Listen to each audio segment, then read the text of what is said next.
Hello everyone, मैं हूं सायन और आप सभी लोगों का स्वागत है फिजिक्स विद सायन के एक नए वीडियो में। तो विक्रांत बैच जो लॉन्च हुआ है आप लोगों के 2025 के बोर्ड्स के लिए, उसमें एक और लेक्चर लेके मैं आ चुका हूं सायन सर आपके लिए। तो आज क्लास 12 का इलेक्ट्रोस्टैटिक्स का एक नया वीडियो होगा। क्या सीखेंगे आज आपकी वीडियो में?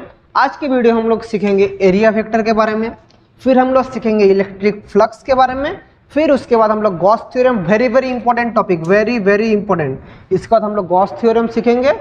उसके बाद गॉस थ्योरम को क्या करेंगे? प्रूव करेंगे। इसका पहले इलेक्ट्रोस्टैटिक्स में बहुत सारा वीडियोस आ चुका है। मैं आप लोग को हाईली रिकमेंड करूंगा, हाईली मतलब बहुत हाईली रिकमेंड करूंगा कि सारे वीडियोस देखिए, क्योंकि हर एक के बाद एक रिलेटेड वीडियो है। देखिए, नहीं देखेंगे तो मैं कुछ कर नहीं सकता। मैं तो आता हूँ, पढ़ता हूँ, चल जाता हूँ। अभी आपका काम आपको खुद करना पड़ेगा, पढ़ना पड़ेगा आपको। मैं आप लोगों को पढ़ा नहीं पाऊंगा। मैं आप लोगों को बोल दे रहा हूँ हर एक वीडियो कहाँ मिलेगा। ये आप लोग यूट्यूब में जाकर सर्च करेंगे Sayan sir electrostatics lecture, electrostatics Sayan या इलेक्ट्रोस्टैटिक्स फिजिक्स विद सायन, कैसे भी सर्च करेंगे मेरा ही वीडियो आएगा टॉप में, उसमें देख पाएंगे। अगर वो भी नहीं होता आपसे, नीचे डिस्क्रिप्शन में लिंक दिया है, उस लिंक में क्लिक कीजिएगा। उस लिंक में क्लिक करने के बाद आपको पूरा प्लेलिस्ट आ जाएगा, वहाँ से आप लोग वीडियोस चेकआउट कर सकते हैं। समझ गए कैसे देखना है? तो आज का लेक्चर शुरू करें। कॉपी और पेन हाथ में है, ऑब्वियसली रहना चाहिए, नहीं तो वीडियो ऑन क्यों किए? वीडियो ऑन किए, कॉपी और पेन हाथ में है, तो चलिए लेक्चर शुरू करते हैं। क्या करेंगे? एरिया वेक्टर, इलेक्ट्रिक फ्लक्स और गॉस थ्योरम और उसका प्रूफ। सबसे पहले एरिया वेक्टर। बोलेंगे सर वेक्टर तो पढ़े थे 11 में, पता है। एरिया के बारे में पता है? बोलेंगे सर बचपन से एरिया निकाल रहा हूँ, एरिया के बारे में पता है, वेक्टर के बारे में पता है, लेकिन एरिया वेक्टर आपने एक साथ क्यों लिखा? एरिया और वेक्टर मतलब यहाँ से हम लोग क्या बोल रहे हैं? Area is a vector quantity. Area vector, इसको ब्रैकेट में हम लोग एस से लिखेंगे। तो एरिया वेक्टर क्या है? कोई भी एक एरिया अगर हो जाए, कोई भी एरिया, एनी एरिया, एक हम लोग का स्फेरिकल सरफेस हो सकता है, एक क्यूबिकल सरफेस हो सकता है, एक क्यूबिकल सरफेस हो सकता है, एक सिलिंड्रिकल सरफेस हो सकता है। हर एक का जो एरिया होगा, हर एक का एरिया का एक एरिया वेक्टर होगा, हर एक का एरिया का एक एरिया वेक्टर होगा। तो एरिया वेक्टर कहाँ होगा? अगर ऐसा टाइप का एक सरफेस है तो एरिया वेक्टर हमेशा सरफेस से क्या होगा? परपेंडिकुलर होगा। अगर ये है, इसका एरिया वेक्टर कहाँ पर होगा? इस तरफ होगा, इस एरिया वेक्टर इस तरफ। इस सरफेस के लिए अगर ऊपर का सरफेस के लिए एरिया वेक्टर किस दिशा इस तरफ होगा, इस सरफेस के लिए एरिया वेक्टर इस तरफ होगा, ये नीचे का सरफेस के लिए एरिया वेक्टर इस तरफ होगा। तो एरिया वेक्टर हमेशा किस साइड में पॉइंटेड होगा? एरिया वेक्टर, ये अच्छा से मान के चलिए, area vector is always pointed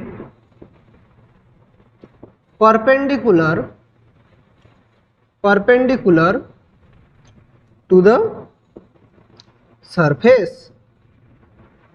तो अगर ये मेरा एक सरफेस है, ये मेरा सरफेस, एरिया वेक्टर कहाँ पर होगा?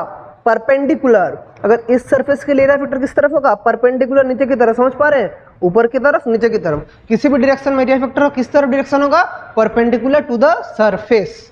ये मैं क्यों बता रहा हूँ? जब मैं गॉस थ्योरम का एप्लीकेशन कराऊंगा तब एरिया वेक्टर का कॉन्सेप्ट काम में आएगा। तो एरिया वेक्टर का बारे में समझिएगा, बहुत इजी चीज है। और इससे भी इजी चीज क्या है? Electric flux. बोलेंगे सर फ्लक्स क्या है? फ्लक्स क्या है? कभी भी नाम नहीं सुना electric flux. What is electric flux sir? वही बोलूंगा मैं सर। तो अभी हम लोग क्या करेंगे? Electric flux. तो इलेक्ट्रिक फ्लक्स क्या है सर? हम लोग क्या निकाल रहे हैं? Electric flux.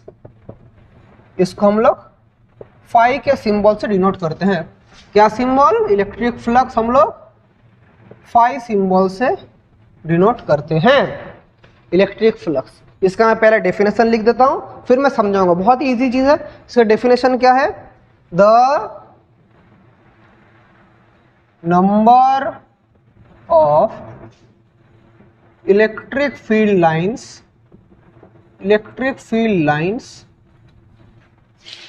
passing normally through a surface is called its electric flux, is called it electric flux phi। मतलब क्या है अभी इसका सर? मतलब है, पहले डेफिनेशन छोड़ दिए, पहले सोचिए, ये पूरा एक तो बोर्ड है, ठीक है, ये एक बोर्ड है। बोर्ड के अंदर में इमेजिन कीजिए इलेक्ट्रिक जा रहा है, इलेक्ट्रिक लाइन्स ऑफ फोर्स जा रहा है, इलेक्ट्रिक लाइन्स ऑफ फोर्स जा रही है। इलेक्ट्रिक लाइन्स ऑफ फोर्स अभी क्या है सर? उसके बारे में थोड़ा बोल देते हैं। अगर एक इधर मेरा पॉजिटिव चार्ज है तो इधर से हमेशा कहाँ निकलेगा, सब लाइंस ऑफ फोर्स ऐसे बाहर की तरफ निकलेगा। एक नेगेटिव चार्ज है तो ऑल लाइंस ऑफ फोर्स अंदर घुसेगा। समझ पा रहे हैं, ऐसे करके होता है।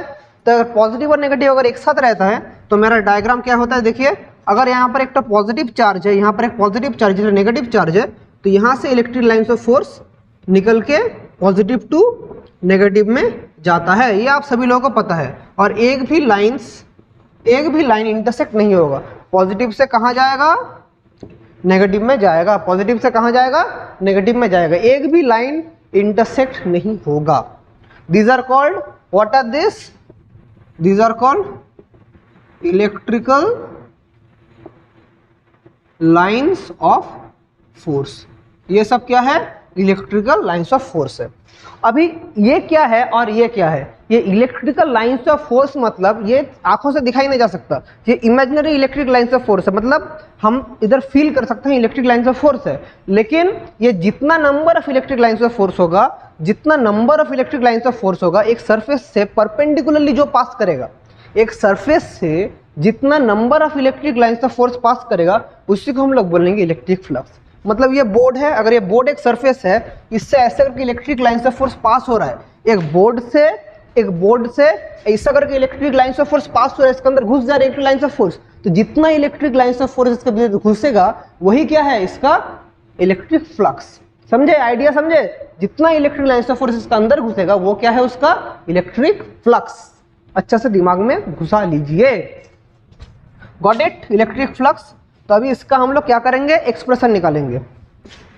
तो देख लेते हैं इसका एक्सप्रेशन क्या है, इसका एक्सप्रेशन क्या है सर, अभी आप तो एक्सप्रेशन नहीं बोले, देख लेते हैं क्या है। ये मेरा एक तो कोई भी सरफेस है, ठीक है, कोई भी सरफेस है। अब मैं थोड़ा अच्छा से ड्राइंग करता हूँ।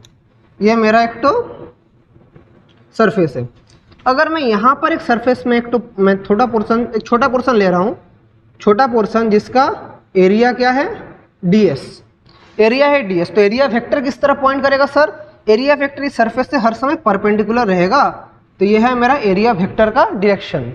और यहाँ पर इलेक्ट्रिक लाइन ऑफ फोर्स जा रहा है, ये लाइन में मैं बोल दे रहा हूँ, ये है मेरा इलेक्ट्रिक फील्ड का लाइन, ये है मेरा इलेक्ट्रिक फील्ड का लाइन, यह है एरिया वेक्टर का लाइन, यह है इलेक्ट्रिक फील्ड का लाइन। दोनों के बीच में अगर मेरा एंगल है थीटा, ठीक है, तो according to this theory electric flux phi equals to क्या है, नंबर मतलब total number of electrical field lines passing normally through a surface. ये होगा total number of electric field lines passing normally through a surface. इसका मतलब क्या है, कितना number of electric field lines pass हो रहा है, कैसे निकालेंगे हम लोग को, इलेक्ट्रिक फील्ड इनटू एरिया, छोटा पोर्शन के लिए इलेक्ट्रिक फील्ड इनटू एरिया, और टोटल नंबर के लिए हम लोग इसे इंटीग्रेट करेंगे। अब बोलेंगे सर ये क्या साइन है, ये क्या साइन है, इस साइन का मतलब है, ये जो साइन है इसका मतलब है क्लोज्ड इंटीग्रल, इस साइन का मतलब है क्लोज इंटीग्रल, इसका नाम है क्लोज्ड इंटीग्रल। तो E डॉट डी एस, इसका नाम है E डॉट डी एस, मतलब dot product, E dot D S. ये डॉट प्रोडक्ट का मतलब क्या है, इसका नाम लिख सकते हैं E D S cos theta. तो this is the required formula of electric flux. तो किसी सरफेस से इलेक्ट्रिक फ्लक्स कैसे कैलकुलेट करेंगे, उसका अंदर जितना इलेक्ट्रिक फील्ड होगा उसके साथ उसके एरिया वेक्टर को मल्टीप्लाई करके दोनों के बीच में एंगल कॉस थीटा, तो dot product of electric field and area vector, और उसका हम लोग क्या करेंगे क्लोज्ड इंटीग्रल। क्योंकि जब भी इलेक्ट्रिक फ्लक्स होगा ओपन सरफेस के लिए नहीं होगा, इलेक्ट्रिक फ्लक्स किसके लिए होगा, हमेशा पॉइंट टू बी नोटेड, किसके लिए होगा, इलेक्ट्रिक सरफेस हर समय होगा हमारा क्लोज्ड सरफेस। किसके लिए होगा बच्चों, होगा क्लोज्ड सरफेस, ओपन सरफेस के लिए नहीं होगा। किसके लिए होगा, क्लोज्ड सरफेस। Got it. तो ये हो गया है, ये है इलेक्ट्रिक फ्लक्स का आइडिया। तो बोलेंगे सर आपने पहले एरिया वेक्टर पढ़ाया, फिर आपने इलेक्ट्रिक फ्लक्स पढ़ाया, लेकिन क्यों पढ़ाया? डायरेक्ट तो आप गॉस थ्योरम जा सकते थे क्योंकि आपने वेरी वेरी इंपॉर्टेंट बोला, इसलिए पढ़ाया। अब मैं गॉस थ्योरम पढ़ाऊंगा आप लोगों को। गॉस थ्योरम में किसका कॉन्सेप्ट आता है? इलेक्ट्रिक फ्लक्स का कॉन्सेप्ट आता है और किसका? एरिया वेक्टर का कॉन्सेप्ट आता है। तो अभी हम लोग क्या करेंगे? Gauss theorem. तो गॉस थ्योरम अगर समझ पा रहे हैं तो कमेंट में बोलना हाँ सर समझ गया, अगर नहीं समझ पा रहे वो भी कमेंट्स में बोलना। आप लोग कमेंट्स में नहीं बोलेंगे तो मुझे समझ नहीं आता कि आप लोग समझ रहे हैं कि नहीं समझ रहे। आप लोगों को मेरे साथ बात करना पड़ेगा, मैं जब बोलूँगा आपको भी पूछना पड़ेगा। मैं बोल रहा हूँ मतलब मुझसे भी गलती हो सकता है, वो गलती भी होगा तो आप लोगों को पकड़ना पड़ेगा कि सर आपने ये गलती किया, समझे? सो अभी हम लोग क्या करेंगे? अभी हम लोग करेंगे गॉस थ्योरम। क्या होगा? Gauss theorem. तो इसका स्टेटमेंट हम लोग पहले लिख लेंगे, फिर इसको समझेंगे, उसके बाद इसको प्रूफ करेंगे। तो गॉस थ्योरम का स्टेटमेंट क्या कहता है? The electric flux linked with a closed surface is 1 by epsilon times the net charge enclosed within the surface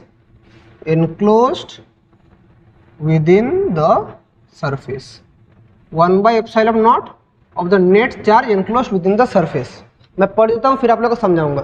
the electric flux linked with A close surface is 1 by epsilon times the net charge within the surface. Within the surface, अच्छे से देखिए, within the surface मतलब inside कितना charge है। अगर मैं आप लोगों को बोलूँ ये मेरा एक तो कोई भी एक इरेगुलर शेप्ड ऑब्जेक्ट है, इसका अंदर इनसाइड में का चार्ज है मेरा Q, इनसाइड में मेरा चार्ज है Q, मतलब कंडक्टर के इनसाइड में कितना चार्ज है? Q। कंडक्टर नहीं मतलब जो क्लोज सरफेस, किसी भी सरफेस है, कंडक्टर होने से थोड़ा चेंज हो जाएगा, कोई भी सरफेस है, कोई भी सरफेस में उसका अंदर इनक्लोज कितना चार्ज है? Q चार्ज इनक्लोज है। तो वो जो चार्ज इनक्लोज होगा वो क्या होगा? 1 by epsilon times the net charge enclosed with in the surface, मतलब phi इक्वल्स टू क्या हो गया? Q by epsilon. और अगर एप्सिलॉन का मतलब क्या है? एप्सिलॉन का मतलब है परमिटिविटी। और अगर हम लोग वैक्यूम या एयर के लिए कंसीडर करें, फॉर एयर और वैक्यूम हमारा गॉस थ्योरम क्या हो जाएगा? Q by एप्सिलॉन नॉट, जहाँ पर एप्सिलॉन नॉट क्या है? परमिटिविटी इन एयर और वैक्यूम, परमिटिविटी इन एयर और वैक्यूम, यह है परमिटिविटी इन एयर और वैक्यूम। तो Q by एप्सिलॉन नॉट, तो phi equals to Q by epsilon naught. या एप्सिलॉन भी है, दोनों का मीनिंग सेम है। ये एप्सिलॉन नॉट मतलब permittivity in air and vacuum, इसका वैल्यू हमें पता है, इसका वैल्यू कितना होता है? 8.854 इंटू 10⁻⁻12 किस में होता है? SI unit. बोलेंगे सर यूनिट लिखिए, SI यूनिट क्यों लिख रहे हैं? अभी दिमाग में नहीं आ रहा है, मुझे निकालना पड़ेगा।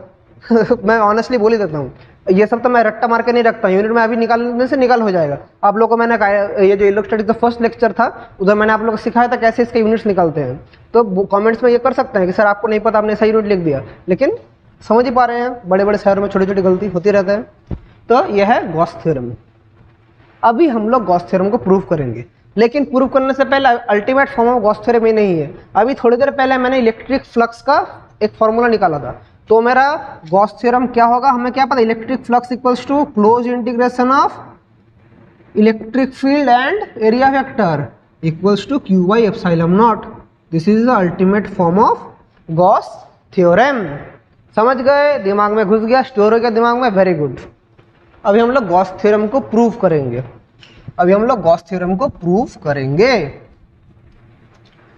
गॉस थ्योरम हम लोग करेंगे प्रूव। देख लेते हैं क्या है गॉस थ्योरम। प्रूफ करेंगे, तो प्रूफ करने के लिए हम एक सरफेस लेते हैं, ठीक है? तो हमने एक सरफेस ले लिया, गॉस थ्योरम प्रूफ करेंगे। तो एक सरफेस लिया जिसका रेडियस मैंने बोल दिया है r, ठीक है? रेडियस है r और रेडियस है r, और इसमें हमारा एरिया फैक्टर किस तरफ होगा बोलिए तो? अगर मैं ये सरफेस लूँ अगर मैं ये सरफेस लूँ, एरिया वेक्टर होगा मेरा इस तरफ एरिया वेक्टर होगा, और मैं बोल दे रहा हूँ इलेक्ट्रिक फील्ड भी है इस डायरेक्शन में, इस डायरेक्शन से मेरा इलेक्ट्रिक फील्ड लाइन गुजर रहा है।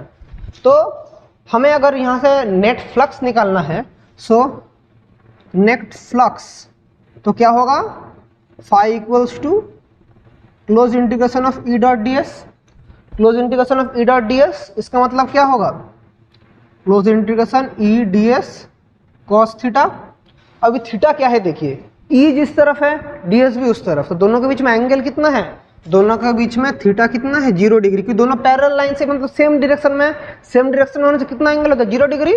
तो हम लोग का क्या हो जाएगा, ई डी एस कॉस 0 डिग्री, और कॉस 0 डिग्री का वैल्यू क्या होता है 1, तो इसको हम लिख सकते हैं ई डी एस, लिख सकते हैं ई डी एस। अब इलेक्ट्रिक फील्ड का फॉर्मूला क्या है, इलेक्ट्रिक फील्ड अगर इसमें हम लोग का इनसाइड चार्ज अगर मेरा Q है, इसके अंदर चार्ज इनक्लोज्ड है Q, तो हम लोग इलेक्ट्रिक फील्ड क्या लिख सकते हैं 1/4 pi epsilon not Q upon R square लिख सकते हैं, ऑब्वियसली लिख सकते हैं, इंटू डी एस ये लिख सकते हैं। तो जो जो कांस्टेंट है हमारा बाहर आ जाएगा, तो Q/4 pi epsilon not R square बाहर आ गया, close integration of D s, close integration of D S का मतलब क्या है, हमारा ये जो पूरा मैंने स्फीयर लिया, ये जो स्फेरिकल सरफेस लिया, इसका टोटल एरिया क्या होगा ds, तो स्फीयर का टोटल एरिया क्या होता है 4 पाई r स्क्वायर, तो क्या होगा Q/4 pi epsilon not r square into 4 pi r square. क्यों, क्योंकि क्लोज इंटीग्रेशन ऑफ ds क्या होता है 4 पाई r स्क्वायर होता है, तो 4 pi cancel, r square cancel, तो अल्टीमेटली क्या आ गया Q/एप्सिलॉन नॉट, तो फाई इक्वल्स टू क्या आ गया Q/एप्सिलॉन नॉट। यही है हमारा गॉस थ्योरम, प्रूफ भी हो गया बहुत इजी। तो ultimately Gauss theorem E dot D S equals to Q/एप्सिलॉन नॉट। ये क्या हो गया, ये प्रूव्ड हो गया, yes this is proof, this is our Gauss theorem. समझ गए गॉस थ्योरम का लॉजिक क्या है, what is Gauss theorem, concept पूरा क्रिस्टल क्लियर हो चुका है, वेरी गुड, समझ गए, यही है गॉस थ्योरम। बोलेंगे सर कि यही इसका एप्लीकेशन कुछ नहीं है, एप्लीकेशन तो बहुत है गॉस थ्योरम का, एप्लीकेशन बहुत है। तो आज हमने वीडियो में क्या पढ़ा, आज के सेशन में हमने क्या पढ़ा, पहले एरिया वेक्टर, फिर इलेक्ट्रिक फ्लक्स, उसके बाद गॉस थ्योरम और उसका प्रूफ, हमने ये चारों टॉपिक चीज पढ़ा। अभी आज तो मैं गॉस थ्योरम का एप्लीकेशन नहीं कराऊंगा, लेकिन आप लोगों को बोल दूंगा हम लोग क्या क्या करेंगे गॉस थ्योरम के एप्लीकेशन में। तो मैं थोड़ा आप लोगों को ओवरऑल थोड़ा आइडिया दे देता हूँ क्या क्या एप्लीकेशन के अंदर हम लोग पढ़ेंगे गॉस थ्योरम का। वहां से हम लोग न्यूमेरिकल्स भी करेंगे, आप लोग के बोर्ड्स में क्या क्या क्वेश्चन आए वो भी करेंगे। तो अगर मैं एप्लीकेशंस का बात बोलूँ तो क्या आएगा, एप्लीकेशंस ऑफ गॉस थ्योरम के अंदर क्या क्या आएगा। सबसे पहले हम निकालेंगे इलेक्ट्रिक फील्ड,